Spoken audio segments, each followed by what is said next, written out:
भाइयों और बहनों, आज हमारा रायगढ़ विकास की नई गाथा लिख रहा है। आप देखिए, तालोजा में 30,000 करोड़ की लागत से डेटा सेंटर पार्क एशिया का दूसरा सबसे बड़ा पार्क बन रहा है। रायगढ़ पनवेल आने वाले दिनों में डेटा और एआई का, आर्टिफिशियल इंटेलिजेंस का बहुत बड़ा केंद्र बनने वाला है। कलम्बोल में सेंटर ऑफ एक्सीलेंसी बनाया जा रहा है। यहां स्किल यूनिवर्सिटी भी खुल रही है। पनवेल में सेमीकंडक्टर सेक्टर में भी बहुत बड़ा निवेश आ रहा है। पालघर पोर्ट और जेएनपीटी पोर्ट से भी नए रास्ते खुलेंगे।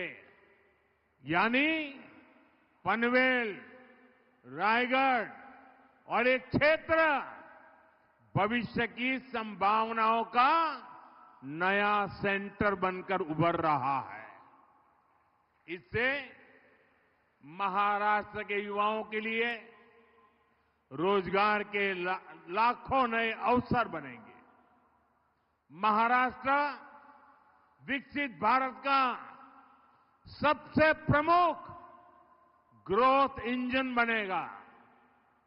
साथियों, पनवेल रायगढ़ का ये पूरा इलाका समुद्री संपदा से भरपूर है। हमारी सरकार कोस्टल इकोनॉमी को सशक्त कर रही है, अपने मछुआरे भाई बहनों के लिए काम कर रही है। हमारे मछुआरे साथियों की आमदनी बढ़े, उन्हें समुद्र में कम से कम मुश्किलें हो, इसके लिए आधुनिक बोट से लेकर आधुनिक नेविगेशन तक की व्यवस्था की गई है। पीएम मत्स्य संपदा योजना के जरिए मछुआरों को हजारों करोड़ रुपए की मदद दी गई है। हमने मछली पालकों को किसान क्रेडिट कार्ड से जोड़ा है। प्रदेश की महायुति सरकार भी महादेव, कोली और आगरी समाज के लिए कई योजनाएं चला रही है। लगभग 450 करोड़ रुपए की लागत से कोंकण में 3 नए बंदरगाह भी बनाए जा रहे हैं। जीवना, हरनाई और सागरनाथे में बनाए जा रहे बंदरगाह हमारे मछुआरे भाई बहनों की आमदनी बढ़ाएंगे। इन सारे प्रयासों से ब्लू इकोनॉमी को भी बढ़ावा मिलेगा। साथियों, आज हमारा भारत हर क्षेत्र में प्रगति के नए रिकॉर्ड बना रहा है, क्योंकि आज देश में महिलाओं को आगे बढ़ाने वाली सरकार महिलाओं के सशक्तिकरण के लिए काम कर रही है। हमारी सरकार ने गरीबों को घर देने के लिए पीएम आवास योजना शुरू की। हमने तय किया कि इस योजना के तहत मिलने वाले घरों की रजिस्ट्री घर की महिलाओं के नाम भी होगी। हमने देश भर में शौचालय बनवाए। ये कांग्रेस वाले उसका मजाक उड़ाते थे, लेकिन आज वही शौचालय करोड़ों माताओं बहनों के लिए इज्जत घर का काम कर रहा है और उत्तर प्रदेश में तो उसको इज्जत घर के नाम से जाना जाता है। साथियों, हमारी बहनें देश की आर्थिक प्रगति को गति दे रही है। केंद्र सरकार की मुद्रा लोन योजना का लाभ भी करोड़ों महिलाओं को मिल रहा है। अब हम 3 करोड़ महिलाओं को लखपति दीदी बनाने की योजना पर काम कर रहे हैं। और 3 करोड़ लखपति दीदी बनने का मतलब ये वन टाइम नहीं है। हर वर्ष उस दीदी की वार्षिक आय 1 लाख रुपए से ज्यादा हो, ऐसी व्यवस्था, ये काम 3 करोड़ लखपति दीदी बनाने का सपना है मेरा। ड्रोन जैसी नई टेक्नोलॉजी आज हमारे देश में उसकी चर्चा है। इसका लाभ भी महिलाओं को मिले, इसके लिए ड्रोन दीदी योजना का काम चल रहा है। माताओं बहनों, महाराष्ट्र में महायुति सरकार महिलाओं को डबल लाभ दे रही है। इसका उदाहरण है महाराष्ट्र की माझी लाड़की बहन योजना। और इससे आपके खर्चों में मदद मिलती है, अपने काम को आगे बढ़ाने में मदद मिलती है। लेकिन कांग्रेस और अघाड़ी वाले बहनों के लिए ये जो योजना बनी है, इसका भी विरोध कर रही है। इनके लोग इस योजना को रुकवाने के लिए कोर्ट तक चले गए थे। आप सोचिए, अघाड़ी वालों के इरादे कितने खतरनाक हैं। इसलिए मैं माताओं बहनों को विशेष आग्रह से कहता हूं,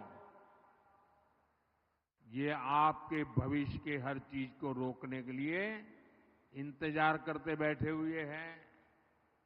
और इसलिए अघाड़ी वालों को मौका न मिले, ये महाराष्ट्र की महिलाओं ने ठान लिया है।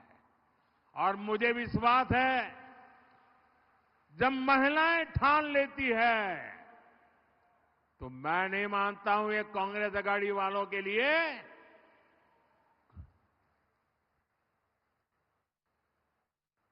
किसी के दरवाजे तक पहुंचने की हिम्मत रहेगी। साथियों, देश अब कांग्रेस की सच्चाई को भली भांति जान चुका है। इसलिए अब ज्यादातर राज्य में कांग्रेस का वजूद तक खतरे में है। कांग्रेस अपना वजूद बचाने के लिए सत्ता पाने के लिए कुछ भी करेगी। इसलिए कांग्रेस पार्टी अब समाज में जहर घोलने पर उतर आई है। इन्हें सबसे ज्यादा खतरा एसटी, एससी, ओबीसी के ताकतवर होने से, उनके आगे बढ़ने से कांग्रेस कांप जाती है, गुस्से में आ जाती है।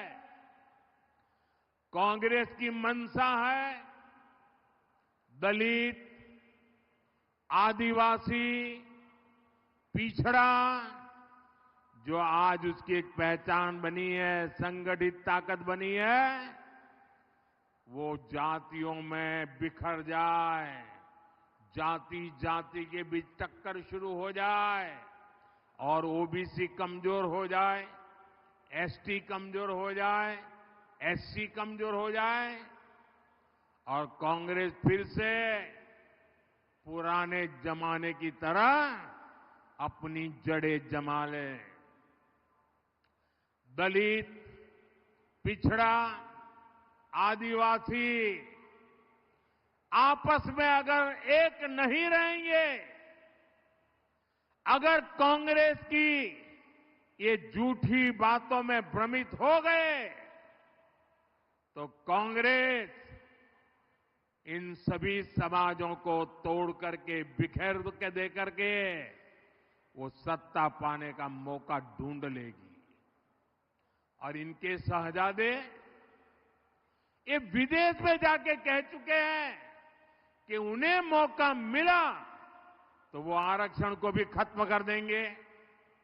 इसलिए आज कांग्रेस एसटी, एससी, ओबीसी की एकता को, उनकी एकजुटता को तोड़ने में जुटी है। कांग्रेस चाहती है एसटी की जातियां आपस में लड़े, कांग्रेस चाहती है एससी की जातियां आपस में झगड़ा करें, कांग्रेस चाहती है ओबीसी जातियों में आपस में टकराव हो जाए। इसलिए कांग्रेस आगरी जाति को उनको माली से लड़वाना चाहते हैं। ये लोग तांडेल जाति को कुंभार से लड़वाने के एजेंडा पर काम कर रहे हैं। हर समाज में भी ये जाति के आधार पर विद्वेष पैदा करना चाहते। मेरे प्यारे भाई बहनों, हमें इस षड्यंत्र से सावधान रहना है और हमें याद रखना है हम एक हैं तो सेफ है, हम एक हैं तो दोनों हाथ ऊपर करके पूरी ताकत से बोलिए ताकि समाज को तोड़ने वालों की नींद हराम हो जाए। हम एक हैं तो, हम एक हैं तो, हम एक हैं तो। साथियों, आप इस चुनाव में केवल अपना विधायक नहीं चुनेंगे, बल्कि आप महाराष्ट्र का भविष्य भी तय करेंगे। महाराष्ट्र का भविष्य महायुति सरकार के हाथों में सुरक्षित है। महायुतीचीच सरकार पाहिजे। आप इतनी बड़ी तादाद में आए, हमें आशीर्वाद दिया, मैं आपका हृदय से बहुत बहुत आभार व्यक्त करता हूं। मेरे साथ दोनों हाथ ऊपर करके पूरी ताकत से बोलिए, भारत माता की, भारत माता की, भारत माता की। बहुत बहुत धन्यवाद।